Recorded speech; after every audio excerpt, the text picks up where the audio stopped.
एक गुरु के पास दो चेले गए। बोले, गुरु महाराज, हमको मंत्र दीक्षा दीजिए। मंत्र दीक्षा के बिना किया हुआ ध्यान भजन बिना बरकत वाला हो जाता है।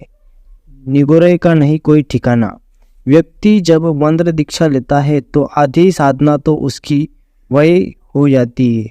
दीक्षा के बल से महाराज 100 छोटे छोटे पापों से एक महापाप होता है और ऐसे 100 महापापों से एक ब्रह्म हत्या का पाप होता है। एक ब्रह्म हत्या का पाप तो मंत्र दीक्षा लेने से ही कट जाता है। इसलिए हमको गुरु दीक्षा दीजिए। गुरु ने कहा, गुरु दीक्षा ऐसे नहीं मिलेगी, सेवा करो, आज्ञा कीजिए गुरु महाराज। गुरु ने 2 कबूतर दिए और कहा, जाओ, जहाँ कोई न दिखे वहाँ इन कबूतरों की मुंडी मरोड़ दो। एक लड़के ने तो एकांत में जाके इधर उधर देखा कि कोई नहीं है तो मुंडी मरोड़ कर आ गया। दूसरा गया, देखता है इधर कोई नहीं है किंतु उधर सामने किसान तो है। गुरुजी ने कहा था कि जहाँ कोई नहीं हो वहाँ करना यह काम। अतः वहाँ आगे गया जहाँ कोई बुआई कटाई नहीं होती थी। कुछ नहीं था पर देखा कि पेड़ है, पेड़ पर पक्षी है। और आगे गया, पहाड़ पर पहुंचा, देखा तो कोई नहीं था किंतु दूर दूर के लोग देखते होंगे। ऐसा सोचकर पहाड़ के उस पार गया, देखा यहाँ तो कोई नहीं है। जैसे ही मुंडी मरोड़ने को जा रहा था इतने में देखा कि कबूतर तो देख रहा है।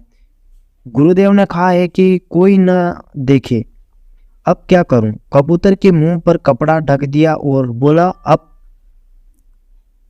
अब तो कोई नहीं है।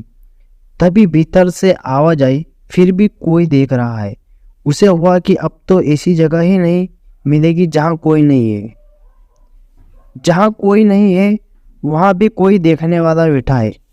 उसके हाथ कांपने लगे, आंखों में से आंसू टपकने लगे। दोपहर हो गई, भूखा प्यासा वापस आया, गुरु को बोलता है, गुरु महाराज, यहाँ काम तो मेरे से नहीं हो सकता है। गुरु ने कहा, क्यों? बोला, आपने आदेश दिया कि कोई ना देखे, ऐसी जगह मुंडी मरोड़ना। गुरुजी, ऐसी कोई जगह ही नहीं है कि जहाँ कोई ना देखे। कोई ना देखे फिर भी कोई देख रहा है। पूरी घटना उसने सुना दी। गुरुजी ने उसके सिर पर हाथ रख दिया और बोला, बेटा बैठ, अब मैं तुझे दीक्षा देता हूँ। दीक्षा तू ही बचा सकता है। कोई ना देखे, इसी जगह पर भी कोई देखने वाला बैठा है, उसी का नाम अंतर्यामी है, उसी का नाम चित्रगुप्त है। और ऊपर बैठा हुआ चित्रगुप्त नहीं है, कोई ऊपर बैठा हुआ चित्रगुप्त नहीं है। इसलिए तुम क्या करते हो कोई ना देखे, क्या सोचते हो कोई ना समझे, फिर भी कोई समझ रहा है।